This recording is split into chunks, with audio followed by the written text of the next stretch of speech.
जी कैफ 8 आज के लेक्चर का आगाज करते हैं। Lecture number 51। आज के लेक्चर में एक तो हमने होम असाइनमेंट डिस्कस करनी है, कल आपको क्वेश्चन होम असाइनमेंट दी गई थी, और फिर एमसीक्यू और मैटर पैराग्राफ डिस्कस करना है हमने।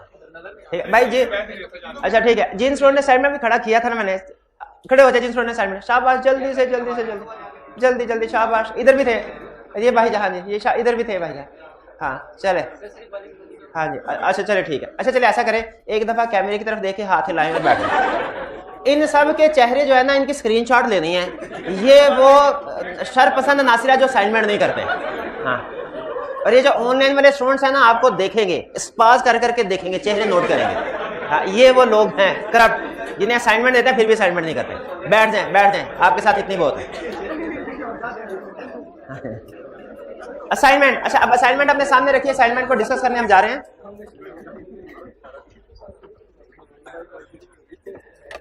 जी तो इसमें सबसे पहले क्वेश्चन 7, अभी जब तक प्रोजेक्टर ऑन होता है हम डिस्कशन अपनी स्टार्ट रखते हैं। क्वेश्चन 7 था,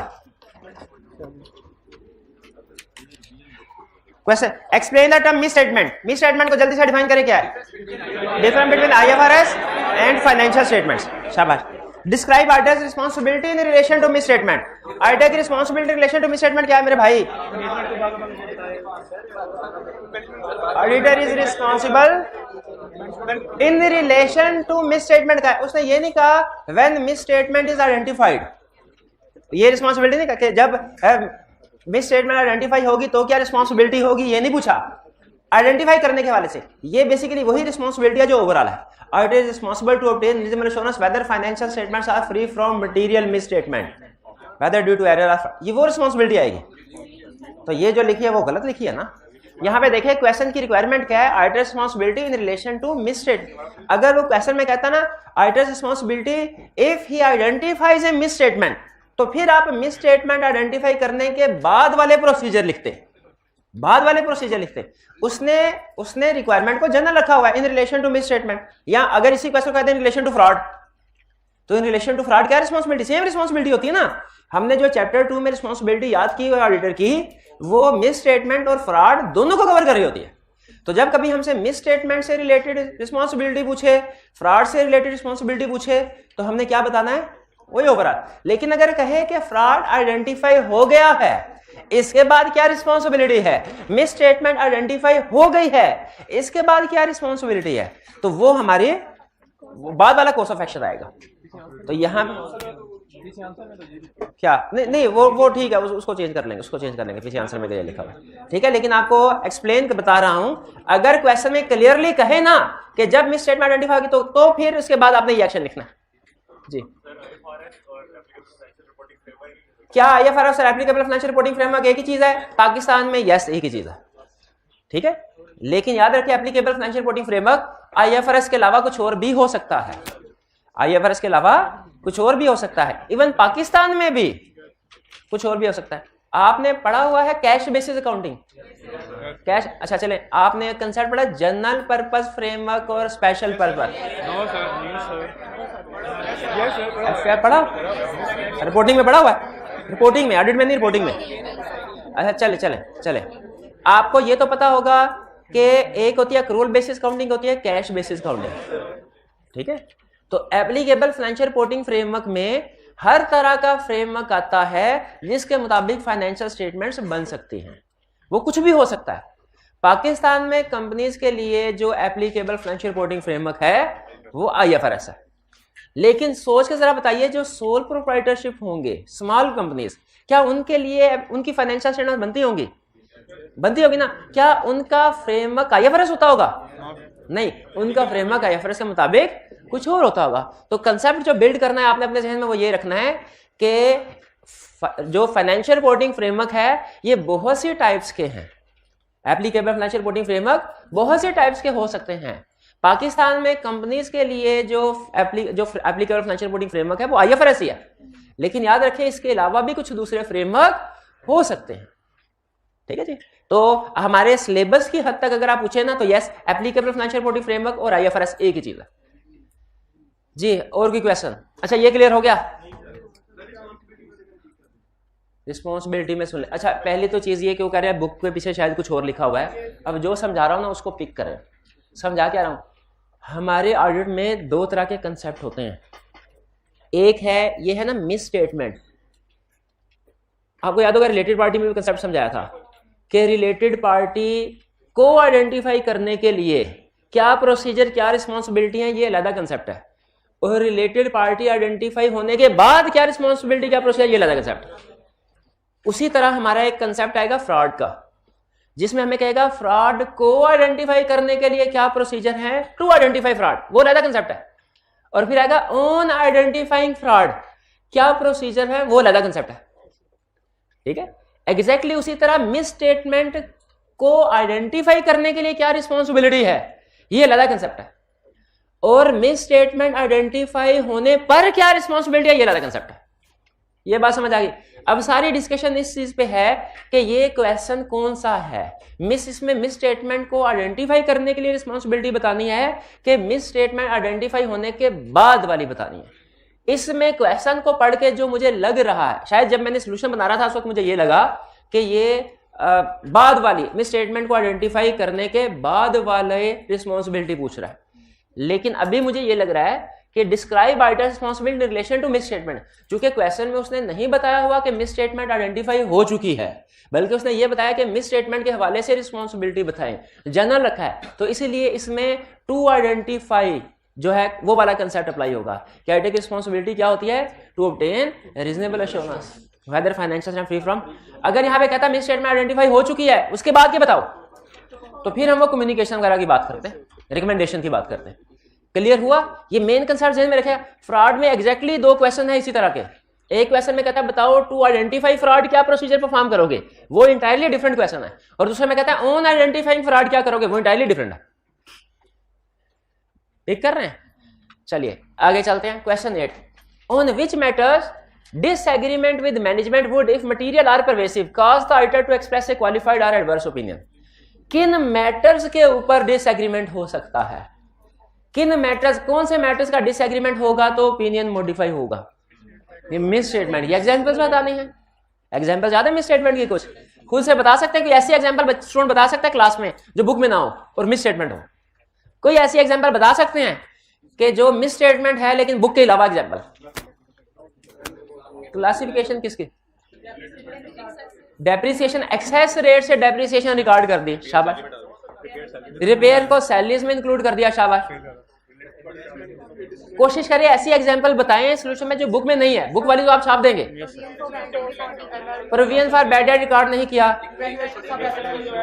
वैल्यूएशन सारे के सारे एसेट्स के, बिल्कुल ठीक है। ये सारे वो मैटर्स हैं जिन पे मैनेजमेंट का और राइटर का डिसएग्रीमेंट होगा तो ओपिनियन क्वालिफाइड या एडवर्स हो सकता है। क्लियर? यानी इस क्वेश्चन में बेसिकली वो मिस स्टेटमेंट के बारे में पूछ रहा है। Done. Question 9, the auditor should obtain sufficient appropriate audit evidence in order to be able to form an audit opinion. सही कह रहा है।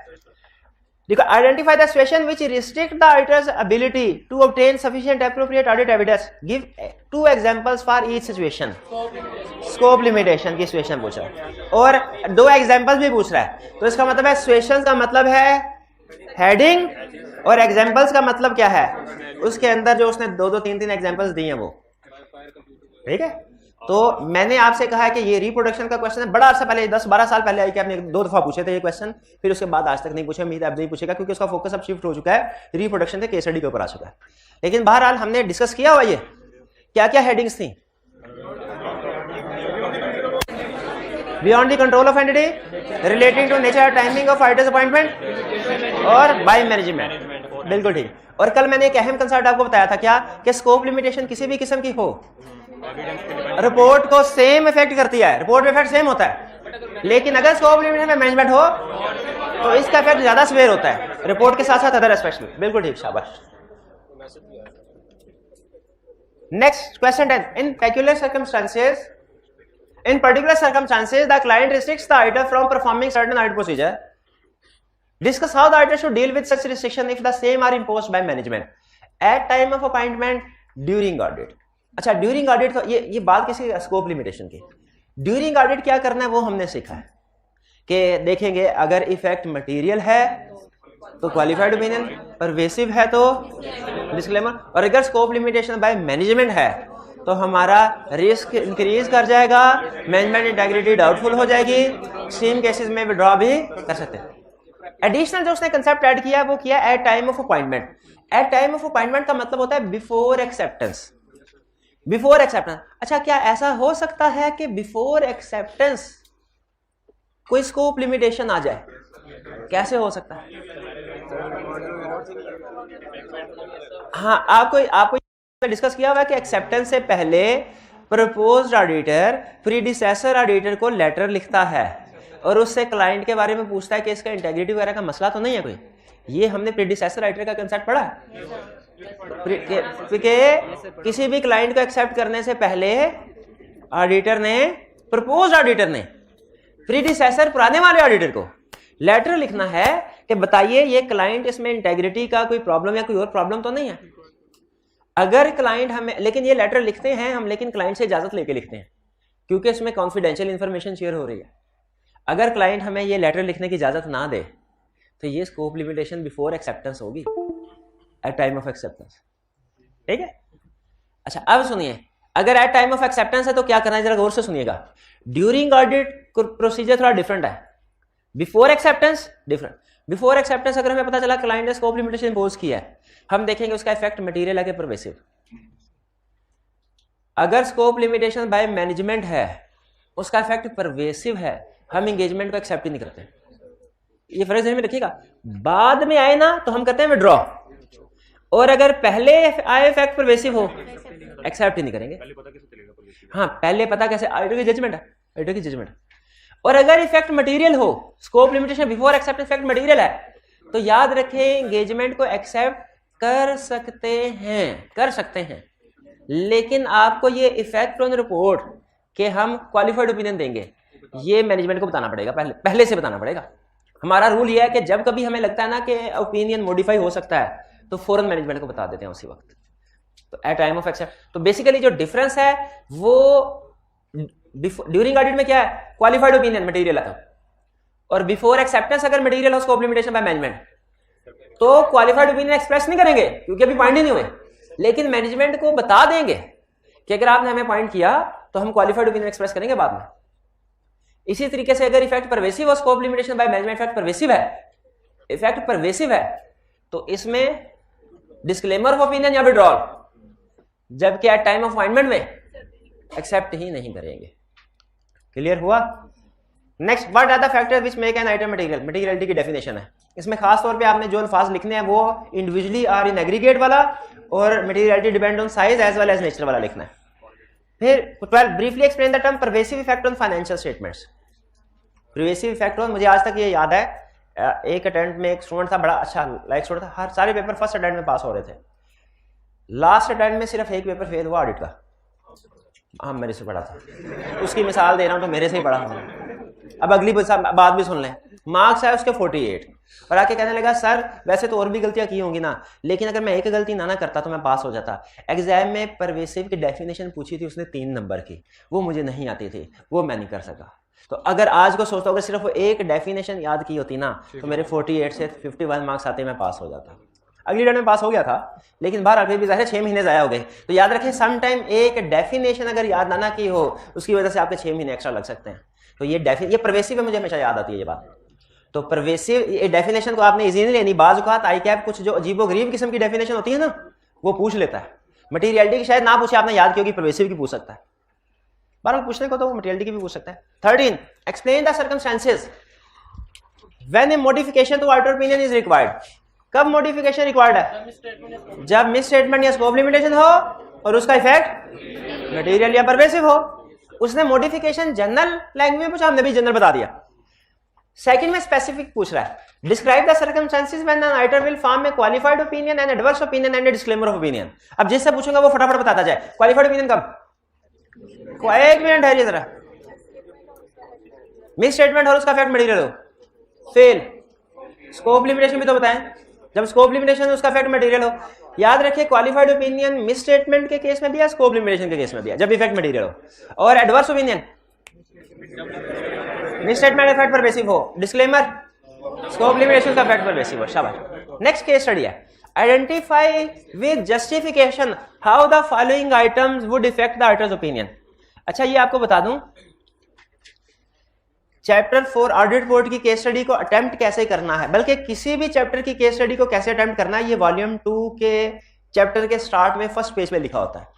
तो वॉल्यूम 2 में जब आपको असाइनमेंट दी जाए ना, जैसे रिपोर्ट की असाइनमेंट दो तो आप कहेंगे रिपोर्ट का क्वेश्चन तो आ गया, इसको अटेम्प्ट कैसे करना है, तो क्या करें आप वॉल्यूम 2 चैप्टर 4 पहला सफा पढ़ लें, उसके ऊपर अप्रोच लिखी होगी, आपने उसको फॉलो करना है। एक्सटर्नल कंफर्मेशन के क्वेश्चन असाइनमेंट दी, वो कैसे करना है, क्या करें, volume 2 chapter 14 start. Identify with justification how the following would effect the writers opinion, बताना है कि ये आइटम कैसे ओपिनियन को इफेक्ट करेगी। Auditors have not been able to physically verify the inventory, the inventory constitutes a material portion of current assets of the company. Scope limitation, अच्छा उसने alternative procedure की बात नहीं की, इसलिए बेहतर है हम अपने सोल्यूशन में लिखे। उसने देखें अल्टरनेटिव, उसने सिर्फ ये कहा फिजिकली वेरीफाई नहीं किया, अल्टरनेटिव प्रोसीजर का जिक्र तो नहीं ना किया, तो हमें सोल्यूशन में लिखना चाहिए if auditor is unable to obtain evidence from alternative procedure to then it will be scope limitation. Effect क्या बता रहा है, खुद से बता दिया मटेरियल इफेक्ट है, खुद से बता दिया मटेरियल इफेक्ट है, तो कौन सा ओपिनियन, क्वालिफाइड ओपिनियन। क्लियर, ये क्वालिफाइड ओपिनियन मिस स्टेटमेंट की वजह से देने स्कोप लिमिटेशन, शाबाश। 1 में कोई प्रॉब्लम, ए में। B, company has determined the useful life of vehicles to be 10 years over which they are depreciated. The auditors believe that this useful life is not justified. Misstatement. अच्छा बताइए effect बताया कि नहीं, जब उसने effect नहीं बताया कि मटेरियल, तो हमारा असूल क्या होता है, इफ मटेरियल तो qualified opinion, if pervasive adverse opinion. Clear हो गया। अच्छा क्लास में कोई स्टूडेंट है ऐसा 50 का, क्लास में कोई स्टूडेंट है भाईजान को 50 वाले, हम आपस में बाद में सेटलमेंट करेंगे।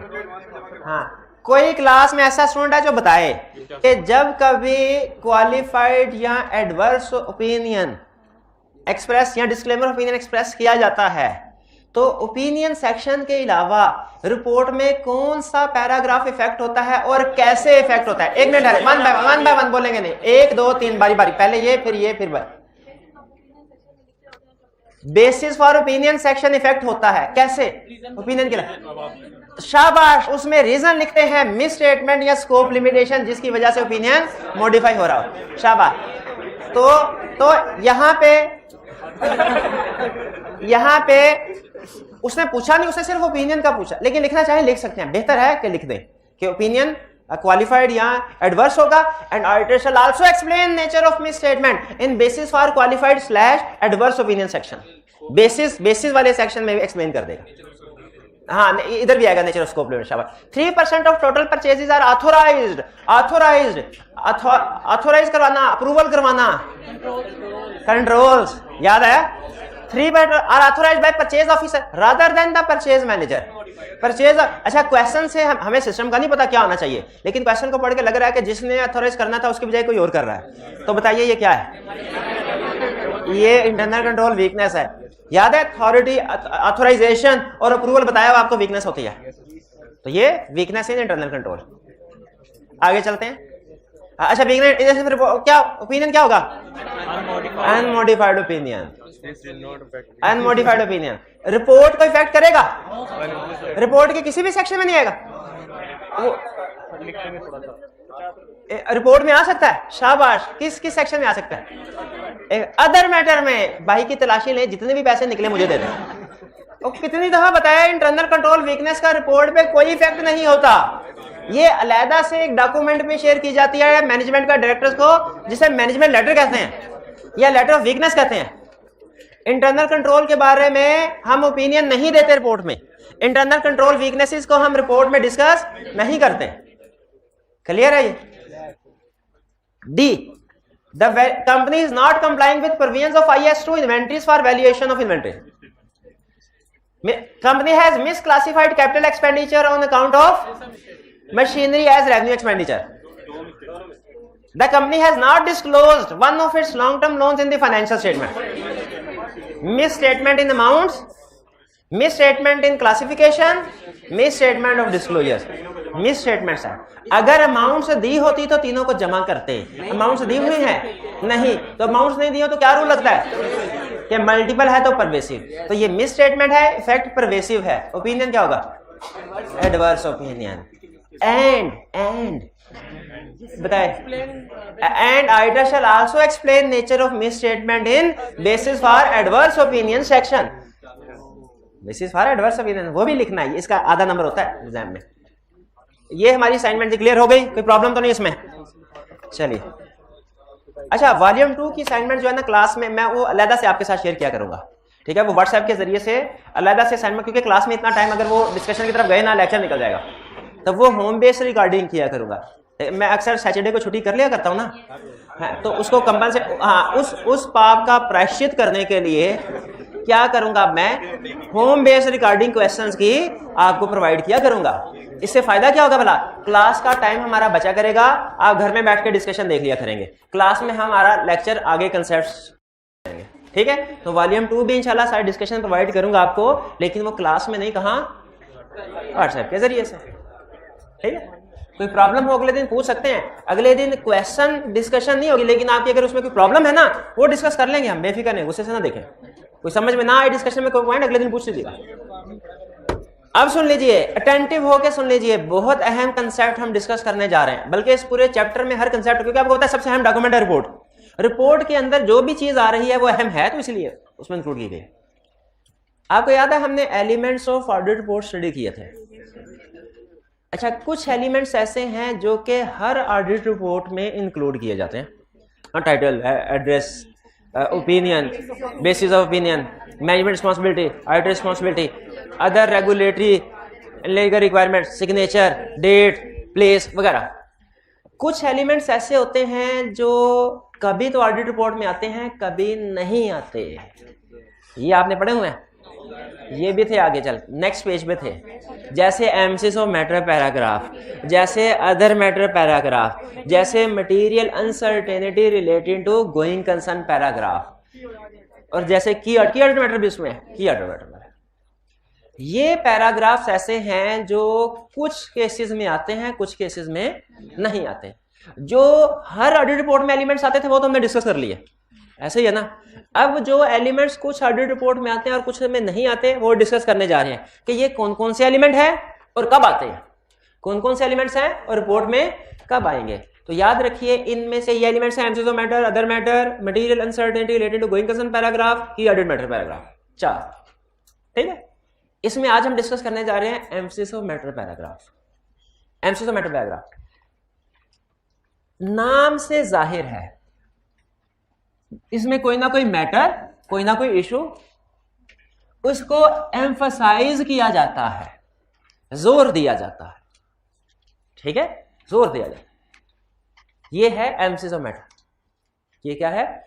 Emphasis of matter paragraph. Emphasis of matter paragraph में क्या होता है? किसी मैटर को एम्फसाइज किया जाता है। अच्छा, मुझे ये बताइए, क्या कभी ऐसा हो सकता है कि कोई मैटर, कोई इशू, कोई मसला, कोई भी चीज, कोई बात मिस स्टेटमेंट का स्कोप लिमिटेशन नहीं है? मिस स्टेटमेंट स्कोप लिमिटेशन, देखिए, अगर फाइनेंशियल स्टेटमेंट में मिस स्टेटमेंट स्कोप लिमिटेशन हो, यूजर्स को बताना जरूरी है, 100% जरूरी है अगर मटेरियल परवेसिव। लेकिन मुझे बताइए, क्या ऐसा हो सकता है कि कोई एक मैटर जो मिस स्टेटमेंट या स्कोप लिमिटेशन नहीं है, लेकिन स्टिल ऑडिटर समझे कि ये यूजर्स को बता देना जरूरी है? पॉसिबल है कि नहीं? मिस स्टेटमेंट स्कोप लिमिटेशन तो बतानी ही बतानी है। क्या कोई ऐसा मैटर भी हो सकता है जो मिस स्टेटमेंट स्कोप लिमिटेशन नहीं, लेकिन फिर भी ये बिल्कुल हो सकता है। इसकी एग्जांपल देते हुए क्लासिक एग्जांपल स्टैंडर्ड ये देता है, फर्ज कीजिए, अच्छा गौर से सुनिएगा, मैं इसके साथ miss statement scope limitation concept भी टेस्ट करूंगा, केस स्टडी में कुछ भी पूछ सकता है। कहता है, मुझे ये बताइए कि अगर क्लाइंट के खिलाफ कोई लिटिगेशन चल रही है, लिटिगेशन पेंडिंग है, और क्लाइंट ने इसको डिस्क्लोज नहीं किया, ये क्या है? ये क्या है? ये मिस स्टेटमेंट है। ये मिस डिस्क्लोज नहीं किया तो मिस स्टेटमेंट है। अच्छा, अगला क्वेश्चन, क्लाइंट के खिलाफ कोई लिटिगेशन पेंडिंग है ईयर एंड पे, ईयर एंड के बाद उसका फैसला क्लाइंट के खिलाफ आ गया, क्लाइंट ने उसको डिस्क्लोज किया हुआ है, बताइए मिस स्टेटमेंट है कि नहीं? डिस्क्लोज किया हुआ है, याद रखे ये रेंट के बाद लीगल केस का डिसीजन आ जाना एडजस्टिंग इवेंट होता है। इसका मतलब है अब क्लाइंट को उसकी प्रोविजन रिकॉर्ड करनी चाहिए। अगर क्लाइंट प्रोविजन रिकॉर्ड नहीं करता, सिर्फ डिस्क्लोज कर देता है, तो ये क्या है? Miss statement. क्लियर? अच्छा, तीसरा केस, क्लाइंट के खिलाफ ये रेंट पे लिटिगेशन पेंडिंग है। लिटिगेशन है सिग्निफिकेंट। सिग्निफिकेंट का मतलब मटीरियलिटी लेवल से ज्यादा है। मटीरियल भी हो सकती है, परवेसिव मटीरियलिटी लेवल से ज्यादा है। सिग्निफिकेंट लिटिगेशन है, ठीक है। अच्छी खासी, अगर क्लाइंट हार गया, अच्छी खासी उसे पेनल्टी पे करनी पड़ेगी। क्लाइंट ने उसे एडिक्वेटली डिस्क्लोज किया हुआ है फाइनेंशियल स्टेटमेंट। लिटिगेशन पेंडिंग है, एक्सेप्शनल नेचर की लिटिगेशन है, पेंडिंग है। क्लाइंट ने उसको डिस्क्लोज किया हुआ, क्या मिस स्टेटमेंट है? नहीं। क्या ये एक्सेप्शनल नेचर की लिटिगेशन जो अगर क्लाइंट के खिलाफ आ जाता है डिसीजन, तो क्लाइंट को अच्छी खासी पेनल्टी पे करना पड़ेगी। क्या ऑडिटर को यूजर को बता देनी चाहिए? एक मिनट है रे नहीं, क्यों बतानी? मैनेजमेंट कहे कि सर हमने बता तो दिया है, हमने फाइनेंशियल स्टेटमेंट में इसको डिस्क्लोज कर तो दिया है, आप अपनी ऑडिट रिपोर्ट में दोबारा क्यों बता रहे हैं? ये तो डुप्लीकेशन हो जाएगी। हमने फाइनेंशियल स्टेटमेंट डिस्क्लोज और सही डिस्क्लोज किया, तो क्या हमें फिर भी उसे यूजर्स को बता देना चाहिए एज ऑडिटर? कहता है यस, बता देना चाहिए। उसकी रीजन ये है कि फाइनेंशियल स्टेटमेंट में डिस्क्लोज जरूर किया है, लेकिन वहां पे और भी बहुत से डिस्क्लोज, 100 डिस्क्लोजर होते हैं, तो बाकी के डिस्क्लोजर्स में वो हो सकता है डिस्क्लोजर दब जाए, छुप जाए, तो ऑडिटर खास तौर पे इसको अपनी ऑडिट रिपोर्ट में जिक्र कर दे। लेकिन एक चीज है, जिक्र जरूर करे, लेकिन सिर्फ इशारा कर दे, रेफरेंस दे दे, थोड़ा सा हाईलाइट। जैसे होता है ना, पूरी मूवी नहीं चलानी ऑडिट रिपोर्ट में।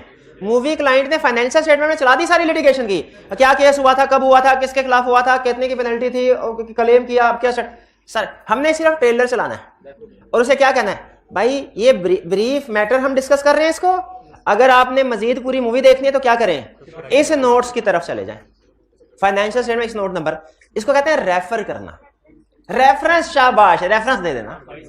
तो ये, तो फिर से मुझे बताइए, वापस आइए मेन कंसेप्ट के ऊपर, क्या ऐसा पॉसिबल है कि कोई मैटर ना तो मिस स्टेटमेंट है ना स्कोप लिमिटेशन है, लेकिन ऑडिटर के ख्याल में यूजर्स को बता देना जरूरी है? क्या ऑडिटर बता सकता है? बिल्कुल ऐसे मैटर्स को बता सकता है। कैसे बता सकता है? MCS of matter paragraph add करके, रिपोर्ट में क्या करके, MCS of matter paragraph add करके। अब देखिए वो एमसीएस ऑफ मैटर पैराग्राफ की डेफिनेशन कैसे देता है। डेफिनेशन समझ आ गई ना, सारा कंसेप्ट समझ आ गया। कहता है MCS of matter paragraph is included in auditors report. MCS of matter paragraph auditor report में उस वक्त इंक्लूड किया जाएगा। एमसीएस ऑफ मैटर पैराग्राफ कहां इंक्लूड किया जाएगा?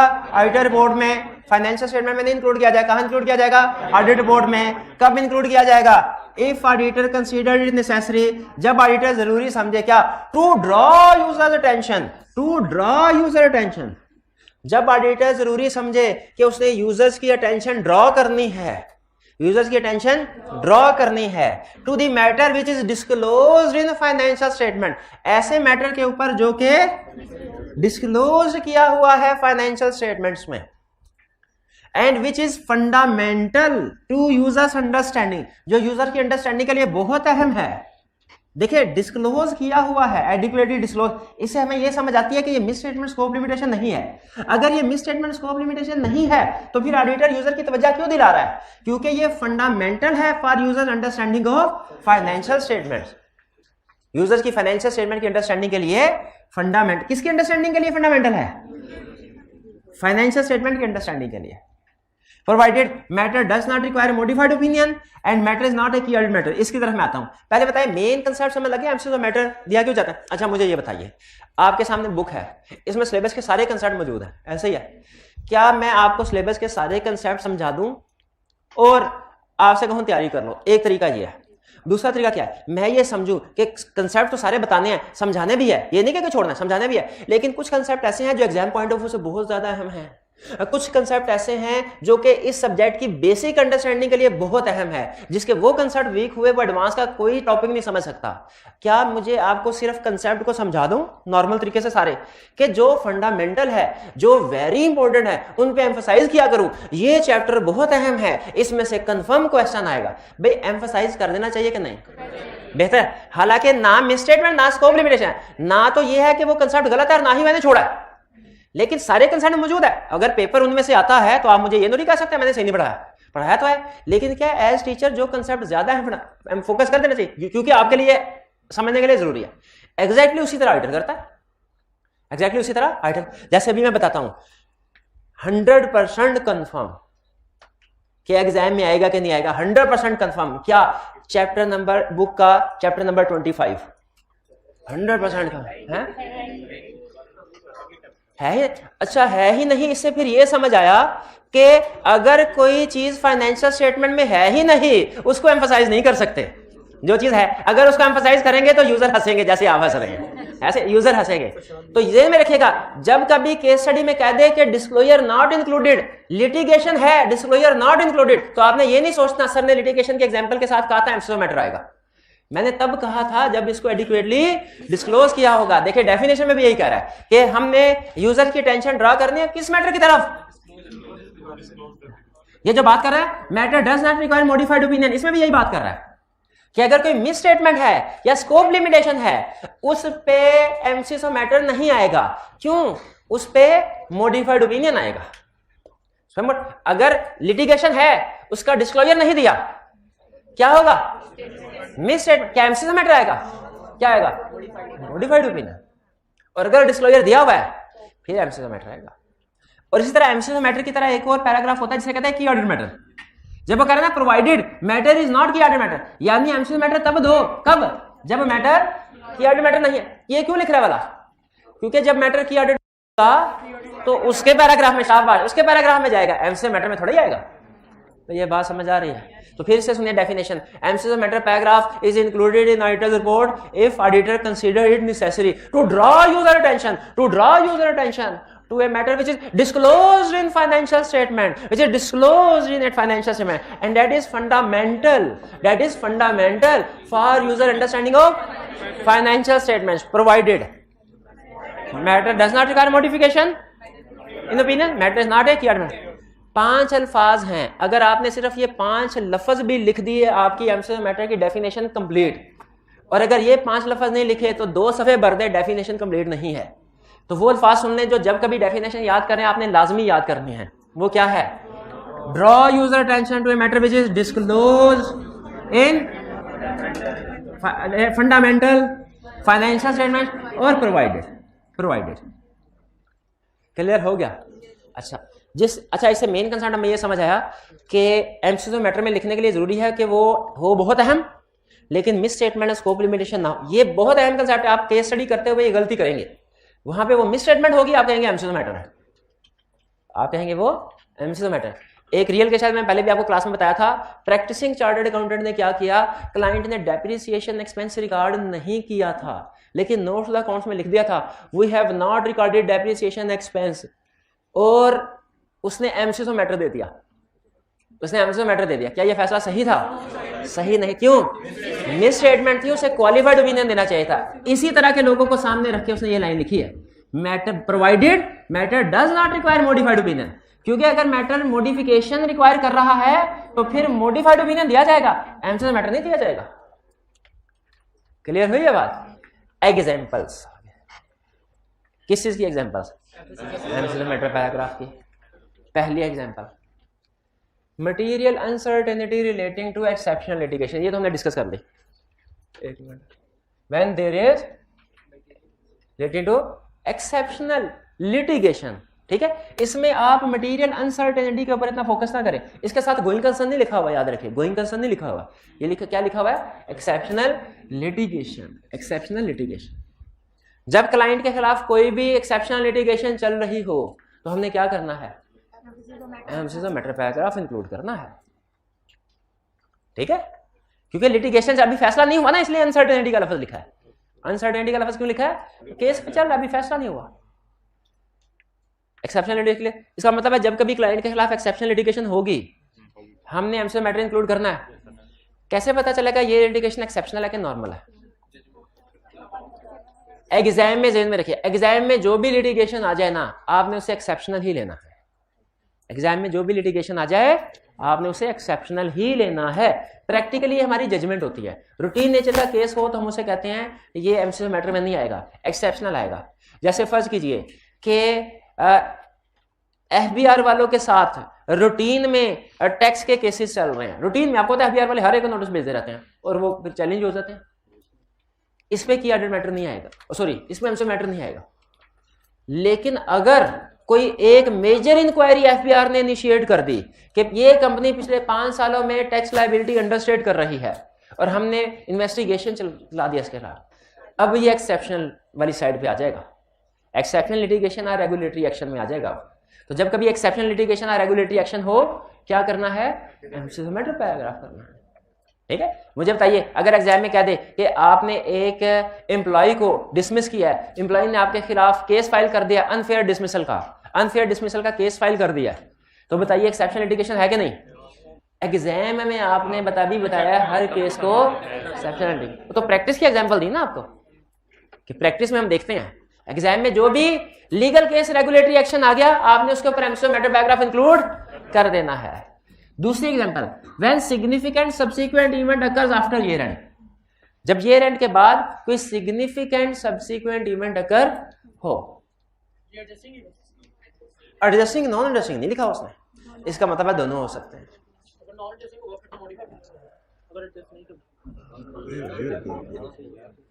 जब कभी सब्सिक्वेंट इवेंट पता क्या होता है, क्या ईयर एंड के बाद जो इवेंट अकर होते हैं उन्हें कहते हैं सब्सिक्वेंट इवेंट। ये दो तरह के होते हैं, एडजस्टिंग और नॉन एडजस्टिंग। ठीक है, लेकिन यहां पे उसने बाइफरकेशन नहीं, किसका मतलब है कोई भी ईयर एंड के बाद सब्सिक्वेंट इवेंट होगा तो वो उसके ऊपर हम एमसीएस मैटर पैराग्राफ इंक्लूड करेंगे। केस स्टडी में ज्यादातर जो सब्सिक्वेंट इवेंट वो डिस्कस करता है वो नॉन एडजस्टिंग होता है, लेकिन ये कंसेप्ट एडजस्टिंग इवेंट पे भी इक्वली अप्लाई ही होता है। तो मुझे बताइए अगर ईयर एंड के बाद डेटर बैड डेट हो गए, सब्सिक्वेंट इवेंट है ना, ईयर एंड के बाद डेटर बैड डेट हो गए, क्लाइंट ने उसकी प्रोविजन रिकॉर्ड नहीं की, तो क्या होगा, तो हम रिपोर्ट में क्या इंक्लूड करेंगे, एमसीएस मैटर नहीं आएगा क्योंकि ये मिस स्टेटमेंट है, इस पे क्वालिफाइड। लेकिन अगर ईयर एंड के बाद डेटर बैड डेट हो और क्लाइंट रिकॉर्ड कर दे, अब मिस स्टेटमेंट नहीं है, अनमोडिफाइड ओपिनियन है, लेकिन एमसीएस मैटर साथ ऐड कर देंगे कि ये बुक हुआ ईयर एंड के बाद हुआ है, लेकिन इसको यहां पे हम एडजस्टिंग इवेंट, ये सब्सिक्वेंट इवेंट है, इस वजह से एमसीएस मैटर पैराग्राफ ऐड कर रहे हैं। क्लियर हुई ये बात। आखिरी एग्जांपल, आईकैप जो सबसे ज्यादा टेस्ट कर रहा है वो एग्जांपल, एक तो एक्सेप्शन। अच्छा, ये जो एग्जांपल्स है ना, ये आईकैप की तरतीब से हमने कोशिश किया बनाए, सबसे ज्यादा टेस्ट होने वाली एग्जांपल पहले, उसके बाद वाली उसके बाद। तो पहली एग्जांपल क्या थी, एक्सेप्शनल लिटिगेशन और रेगुलेटरी एक्शन जब हो तो एमसीएस मैटर पैराग्राफ आएगा। दूसरी एग्जांपल सब्सिक्वेंट इवेंट। अब आई क्या सुने, after the year, audit board से पहले, ईयर एंड के बाद ऑडिट बोर्ड से पहले आग लगी और बहुत से एसेट्स जल गए, है नॉन एडजस्टिंग, लेकिन हमें इससे क्या लेना देना, हमें तो सब्सिक्वेंट इवेंट से लेना है। सब्सिक्वेंट इवेंट है, तो बताइए क्या होगा, देखेंगे मैनेजमेंट ने डिस्क्लोज किया कि नहीं। अगर मैनेजमेंट ने डिस्क्लोज किया हुआ है तो एमसीएस मैटर बैक, अगर डिस्क्लोज नहीं किया हुआ तो ये मिस स्टेटमेंट होगी। समझ आई बात की। यानी ये जितनी भी एग्जांपल्स है ना, इन सब को अगर सही तरीके से काउंट फॉर करके डिस्क्लोज कर दिया हुआ ना तो फिर एमसीएस मैटर आएगा। अगर इनमें से किसी भी एग्जांपल में वो कहता है सही तरीके से डिस्क्लोज नहीं किया, काउंट फॉर नहीं किया, तो वो मिस स्टेटमेंट है, एमसीएस मैटर नहीं आएगा, बल्कि मॉडिफाइड ओपिनियन आएगा। बात समझ आती है। आखिरी क्वेश्चन, ईयर एंड के बाद आग लगी, क्लाइंट का सारा काउंटिंग रिकॉर्ड डिस्ट्रॉय हो गया, बताइए एमसीएस मैटर आएगा कि नहीं। हाँ शाबाश, इस पे एमसीएस मैटर नहीं आएगा। क्यों नहीं आएगा, इससे एसेट्स डिस्ट्रॉय नहीं हुए, रिकॉर्ड डिस्ट्रॉय हुआ है। शाबाश, रिकॉर्ड। तो ये स्कोप लिमिटेशन की तरफ जाएगा कि अगर अल्टरनेटिव प्रोसेस से भी एविडेंस नहीं मिलता तो स्कोप लिमिटेशन। शाबाश, 2 पॉइंट क्लियर हो गए। तीसरा point, financial statements are reissued or corresponding figures are restated. ये थोड़ा सा आपको समझने में शायद प्रॉब्लम हो। फाइनेंस, आपको पता है ऑडिट में हम प्लानिंग करते हैं, प्रोसीजर पर हम प्लानिंग करते हैं स्टार्ट में, अगर बाद में पता चले कि प्लानिंग को रिवाइज करने की जरूरत है, रिवाइज कर सकते हैं। क्या हम ऑडिट में मटेरियलिटी डिटरमिन करते हैं, अगर बाद में पता चले मटेरियलिटी रिवाइज करने की जरूरत है, रिवाइज कर सकते हैं। शाबाश। क्या रिस्क असेसमेंट करते हैं, अगर बाद में पता चले रिस्क को रिवाइज करने की जरूरत है, रिवाइज कर सकते हैं, बिल्कुल कर सकते हैं। यानी ऑडिट में हर चीज रिवाइज हो सकती है। अब सुनिए, क्लाइमेक्स पे चलते हैं। एक दफा हमने रिपोर्ट इशू कर दी क्लाइंट को, रिपोर्ट इशू करने के महीने बाद पता चला उसमें कोई मिस स्टेटमेंट थी। हालांकि उसमें हमारा कसूर नहीं था, हमने रीजनेबल एश्योरेंस ऑब्टेन कर ली थी, लेकिन फिर भी पता चला मिस स्टेटमेंट थी जो क्लाइंट ने छुपाई हुई थी। क्या हमें क्या करना चाहिए? हमें कहना चाहिए भाई अब अगले साल देखेंगे, जाने दो, कि यूज अच्छे ऑडिटर होने की हैसियत से यूजर्स को बताना चाहिए, बताना चाहिए। यहां पे दो ऑप्शन होती हैं, यहां पे दो ऑप्शन।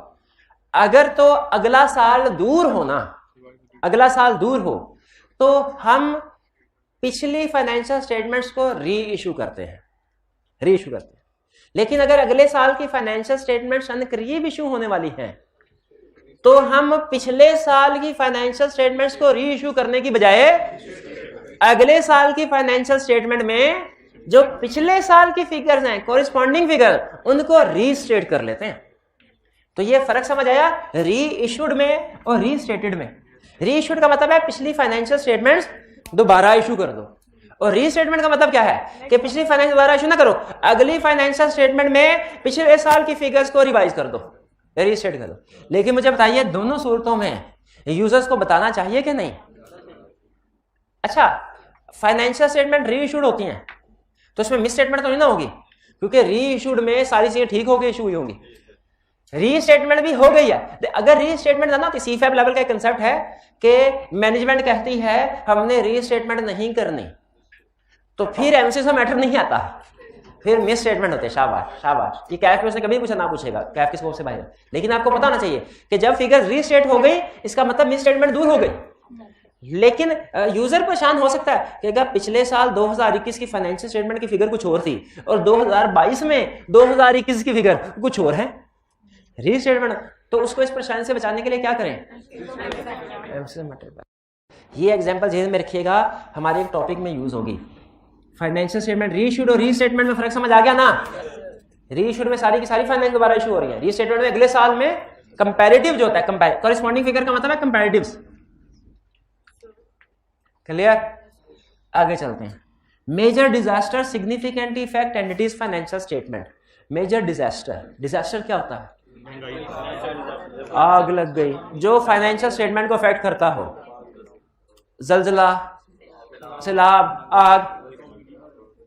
अगर फाइनेंशियल स्टेटमेंट को अफेक्ट करता हो, एसेट्स डिस्ट्रॉय हो गए, लेकिन मैनेजमेंट ने सही रिकॉर्ड कर लिए, मैनेजमेंट ने सही रिकॉर्ड कर लिए, तो क्या हमें यूजर्स को बता देना चाहिए कि इस साल जो प्रॉफिट इतना कम हुआ है, रीजन क्या है? हालांकि मैनेजमेंट ने भी फाइनेंशियल स्टेटमेंट में बताया होगा, लेकिन हमने ट्रेलर तो दिखाना है, क्योंकि कहीं बहुत सारे डिस्क्लोजर में ये डिस्क्लोजर छुप ना जाए, तो एमसीक्यू मैटर पैराग्राफ इंक्लूड करेंगे। अब आप में से कोई स्टूडेंट मुझे बता सकता है, बता सकता है सेकंड में एग्जांपल में और फोर्थ, हाथ उठा के, सेकंड एग्जांपल और फोर्थ एग्जांपल में क्या फर्क है? एक मिनट है क्या? फोर्थ में ड्यूरिंग द, शाबाश, फोर्थ है अफेक्टिंग एंटिटीज फाइनेंशियल में ड्यूरिंग द ईयर, और सेकंड में है सब्सिक्वेंट। सब्सिक्वेंट मतलब क्या है? After the year. शाबाश शाबाश, आफ्टर द ईयर। इसके बाद आगे चलें, आगे चलें। 4 एग्जांपल्स हो गई। पहली एग्जांपल कौन सी थी? एक्सेप्शन लिटिगेशन और रेगुलेटरी एक्शन। एफबीआर वाला रेगुलेटरी एक्शन था, उस पे एमसीक्यू मैटर देते हैं। दूसरी एग्जांपल सब्सिक्वेंट इवेंट, उस पे एमसीक्यू मैटर। तीसरी example financial statements are reissued और रीस्टेटेड, और fourth disaster occurring during the year affecting entities financial statement. Fifth, अच्छा फिफ्थ को ना मिसअंडरस्टूड कर जाते हैं बहुत से स्टूडेंट। यह है early application of new counting standard that has material effect. Early वो इसको आसान याद करते पता क्या पढ़ जाते हैं? Change in counting policy. ये चेंज इन काउंटिंग पॉलिसी का केस नहीं है, गौर से सुन लें, गौर से सुन लें। चेंज इन काउंटिंग पॉलिसी का केस नहीं। अब चूंकि वो मेंटीमीटर का टाइम नहीं बचता ना, वो कल करवाएंगे, तो प्राइस तो आपको देना ही देना, तो इसीलिए क्लास में कोई स्टूडेंट जो ये बताए शाबाश। के अकाउंटिंग पॉलिसी और अकाउंटिंग एस्टीमेट में क्या फर्क है, एग्जाम्पल के दे साथ एग्जाम्पल बता दें कि सर ये अकाउंटिंग पॉलिसी होती है, ये अकाउंटिंग एस्टीमेट है, बताइए। शाबाश शाबाश, ये हाल है। अभी कह रहे थे नहीं, फाइफो और एफको जो होते हैं, फाइफो और एवरेज कॉस्ट इन्वेंट्री का, ये क्या है, अकाउंटिंग पॉलिसी है। शाबाश। और एस्टीमेट जैसे डेप्रिसिएशन है, ये एस्टीमेट, डेप्रिसिएशन चेंज और चेंज इन एस्टीमेट। फाइफो से एवरेज कॉस्ट में जाए अकाउंटिंग पॉलिसी। अच्छा, और एक मिनट ठहर जाए, एक example, provision for warranty change किया, चेंज इन एस्टीमेट से change in estimate. Cost model से रिवैल्यूएशन पे गए, चेंज इन अकाउंटिंग पॉलिसी है। अच्छा, और रिड्यूसिंग बैलेंस से स्ट्रेट लाइन पे गए, पॉलिसी है। शाबाश शाबाश शाबाश।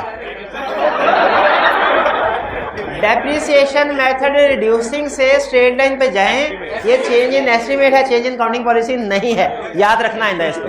शाबाश। तो ये जहन में रखिए, ये जहन में रखिए। बताना क्या चाह रहा हूँ कि एक तो आपका concept change in accounting policy और चेंज इन एस्टीमेट का रिफ्रेश हो गया। हमें पता होना चाहिए अकाउंटिंग पॉलिसी का चेंज कुछ हो रहा है, एस्टीमेट्स का चेंज कुछ हो रहा है। अच्छा, कोई स्टूडेंट बता सकता है कि अकाउंटिंग पॉलिसी का चेंज इसकी काउंटिंग कैसे होती है और एस्टीमेट का चेंज इसकी काउंटिंग कैसे? बस जोर से सुनिएगा। नहीं आप, अच्छा मजाल है पूरे सेशन में किसी सवाल का आपने जवाब दिया और अभी प्राइज दे क्या? ऐसे नहीं, नहीं लेकिन भाई ने पहले हाथ लगा, भाई का, उसके बाद एस्टीमेट के चेंज को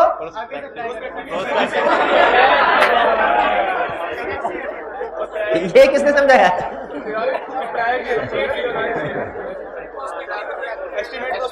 जी जी बताए।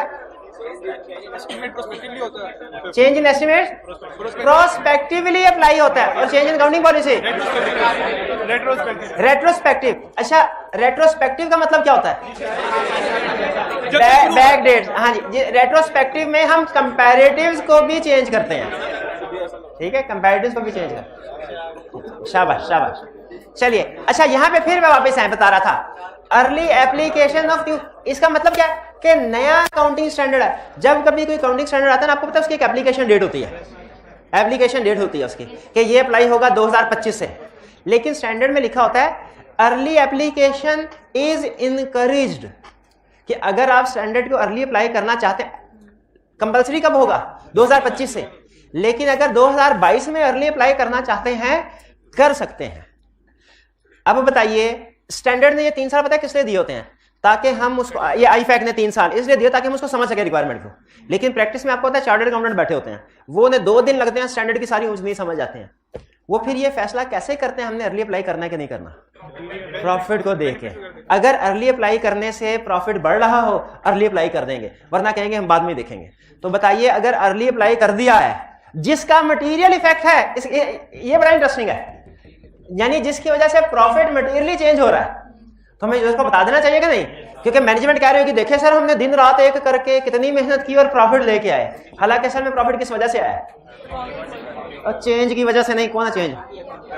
ये चेंज इन अकाउंटिंग पॉलिसी का, यही क्लब रहा हूं अभी। चेंज इन अकाउंटिंग पॉलिसी का केस नहीं है, ये है early application of new accounting standard. क्योंकि चेंज इन अकाउंटिंग पॉलिसी किसी और पैराग्राफ में आता है, जोर इसलिए दे रहा हूं, वो किसी और पैराग्राफ में आता है। अर्ली एप्लीकेशन क्लियर हो गया? चलिए, अच्छा अब यहाँ पे हम अपने लेक्चर को करते हैं स्टॉप। यहाँ से आगे इंशाल्लाह कल के लेक्चर में अच्छा, होम असाइनमेंट आज आपने नहीं करने।